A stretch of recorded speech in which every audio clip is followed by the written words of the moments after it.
So yun po mga Kalingap, magandang araw po sa ating lahat at welcome back po sa aking YouTube channel, Kalingap Rain.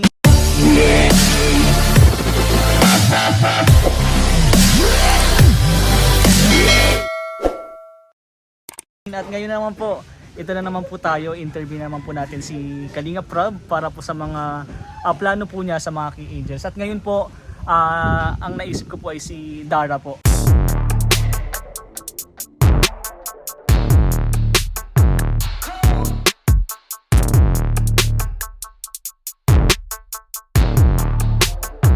Tanungin po natin si Kalingap Rob kung ano po mga plano pa niya kay Dara. At ngayon po, nandito kami sa mission po at magbubudal fight ata kami dahil po kay Vincent Tailada, siya po yung chef natin ngayon. Sobrang galing. Panoorin niyo po yan sa vlog ni Kalingap Rob.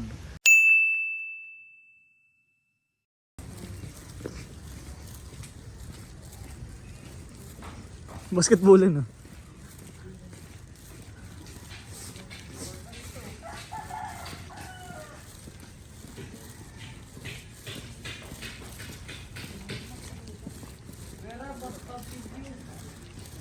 At ngayon po muna, puntahan muna natin si Kalingap Rob at interviewin po natin siya. So let's go, let's go.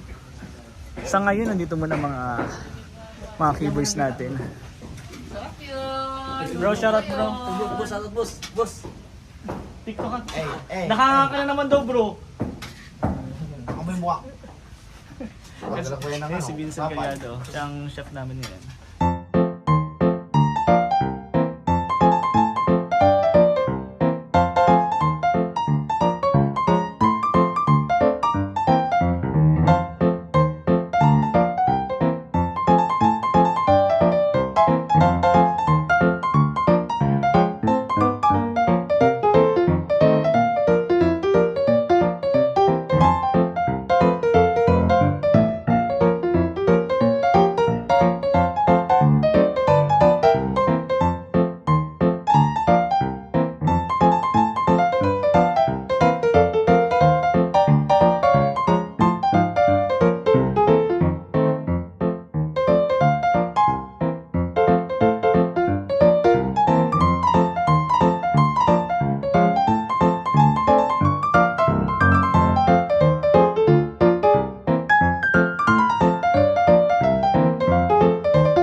Puntahan po natin si Kalingap Rob.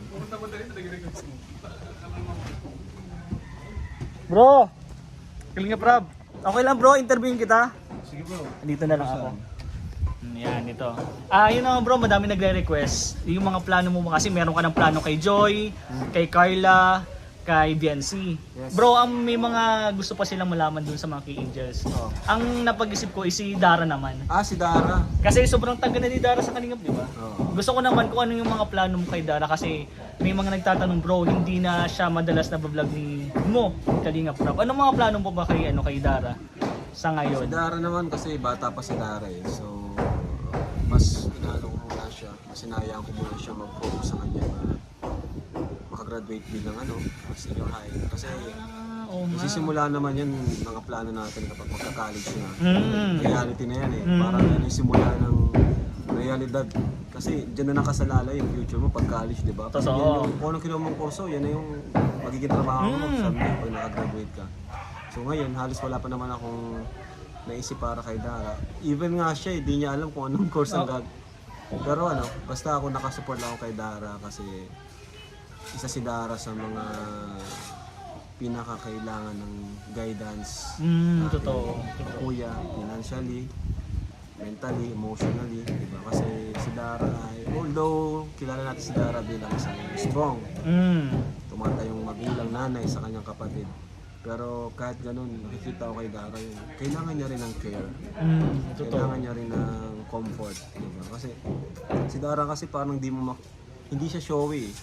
Ayaw niyang pinapakitang ano siya, malungkot. Ayaw niyang pinapakitang mahina siya, weak siya. Pero Totoo. sa totoo lang, sa loob-loob, marami din siyang pinagdadaanan. Problema. Diba? Hindi lang siya bro pinapakita sa Hindi vlog, pinapakita sa mga sa kasi vlog. si Dara, strong siya. Napaka-strong ng kanyang personality. Kahit may problema siya, hindi sinasabi. Kahit sa akin, kahit may kailangan Off cam bro, siya, hindi pa din sinasabi. hindi. Siya yung sa lahat ng Kalingap Angels, siya yung hindi sa akin nagsabi ng kahit ano. Hindi siya nagsabi ng bawang. Kailangan siya, meron siyang request, meron siyang tawag dyan.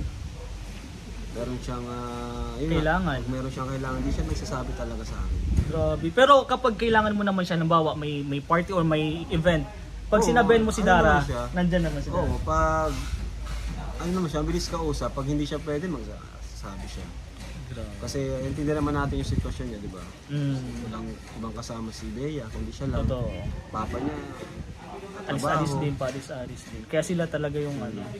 Pero yun bro, sa ngayon bro, ano masasabi mo sa mga basher ni Dara? Kasi medyo ba siyang dumadaming, basher? Bakit? dumadami siguro sa ano, dun sa, Pagiging mataba niya. mataba niya. Yun yung mga pinaka panoorin nila. niyo yung last vlog ko kay Dara. Malalaman niyo kung bakit siya tumataba. Oo, Meron siyang alam din PCOS. namin, oo. May sakit kasi po si ano. Meron siyang sakit. So, yun. Normal po yun sa babae, kaya yun po sa mga basher, sana po, intindihin nyo naman. And yun, nakaidara naman yan, dapat labanan pa rin niya kahit may sakit siya. Oo. Huwag niyang isipin na wala nang magagawa. Kaya naman labanan yun. Double effort ka nga lang. Diba? Sa mga kinakain, less ano ka, yung mga junk foods. Totoo. Healthy food talaga Healthy foods dapat. ka Sa ngayon, talaga. lalo na Kasi pag bata ganun, pa. may sakit. Ngayon kasi okay lang kasi bata pa, pero kapag nagkaedad-edad na mararamdaman din niya yan. Kaya dapat healthy food talaga. Pero bro, sa future, may plano ka pa din bang magka-love team? Sa future, pwede naman. Depende man kay Dara kung papayag siya. Diba? Kasi lahat naman yan, parang para sa kanila din naman yun. Para Alam mo, sa tingnan mo ngayon si Joy, di ba? Oo, ang galing nga. Simula nagkaroon ng Dan Joy, lalong umangat pa siya. Nag-shine pa rin siya kahit sobrang tagal na niya sa Kalingap. Siya yung pinakaunang Kalingap Angel, di ba? Pero ngayon, grabe pa rin yung tumutulong sa kanya. Galing nga. Although kahit wala mang kalab team, andito pa rin naman tayo. Iba lang talaga pag may kalab team. Oo. Iba yung natatanggap na suporta ng mga viewers, sponsors. Tama. Wala tayong magagawa kasi ganun talaga. Kasi ang mga Pilipino mahilig sila sa mga love team. Totoo naman talaga yun. So kung walang love team, tayo lang ang bibigay sa kanya. Walang iba kundi tayo. Pero andyan ka pa din para Pero dito supportahan naman ng tayo mga para sa kanya. Kahit walang ka-love team. May love team ano wala. Tayo. Pero sa ngayon wala muna kay Dara. Patapusin muna ng wala pag-aaral muna. ng senior high. Pero afternoon kaya, kapag gusto 17 na si mag-vlog, Dara eh. 17 oo. Oo. Pag gusto mag-vlog ni Dara, may plano ka bang gawa ng YouTube Pwede channel? naman.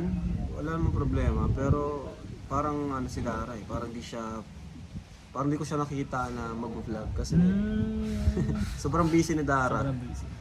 And Siyempre para kay Bia din, di ba?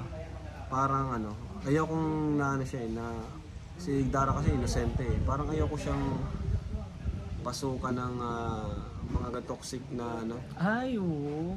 Kapag pumasok kasi siya bro sa pag-vlog sa Kaya nga, social media, ayan, mas baka di niya kayanin. Oo. Although strong siya pero bagay sa kanya yung mas sanay kasi siyang mag-isa lang eh.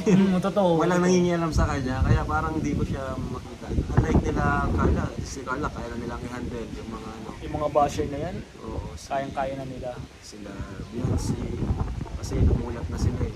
Mm. Saka, ever since naman, di ba, kasama sila. Si Dara kasi nakita natin, sanay siyang mag-isa Oo, eh. kaya bro, ano? Saka, napaka-innocent ni Dara. Pero yun bro, yun nga, si Dara naman is napaka-supportive din naman sa Kalingap. Oo naman. Nandyan lang lagi Yan lang lagi. para sa atin. Lalo na sa'yo sa kay Kalingap Rap. At nakikita ko bro, kapag laging binablog mo siya, may TikTok kayo lagi ni Dara. Oo. Parang siya yung TikTok buddy mo sa kay Angel. Pwede sa Angel si Dara kasi dancer yun eh. Dancer yun. Kaya mapapansin niyo po sa Mabilis mga yung vlog. matuto sa step. Oo, ang Kasi galing. ako pa nagpapaturo sa kanya. Ang galing-galing mag-TikTok niya. Si Bea din ba magaling din? Si Bea. So yun lang bro, okay na yun. At yun sa ngayon, wala pa. Pero nandyan pa pa din si Kalinga Pro para suportahan si Dara. Yun po mga kanip, sana po nasagot niyo yung mga Thank yung you. tanong po. Support po natin lahat. Thank you bro. Sige bro. So yung mga Kalingap, yun na nga po. Yan muna yung mga plano ni Kalinga Prab, or wala pa siyang plano ngayon kay Dara pero nakasuporta pa din po siya kay Dara para po makapagtapos ng pag-aaral si Dara senior high. Yan, magkatapos po ng senior high, dun po natin malalaman. Andyan lang naman po si Kalinga Prab, nandiyan lang naman po ang Kalingap. Kapag may gusto po si Dara, ayun, hintayin lang po natin. Yun lang po, maraming salamat po, and one Kalingap, one family.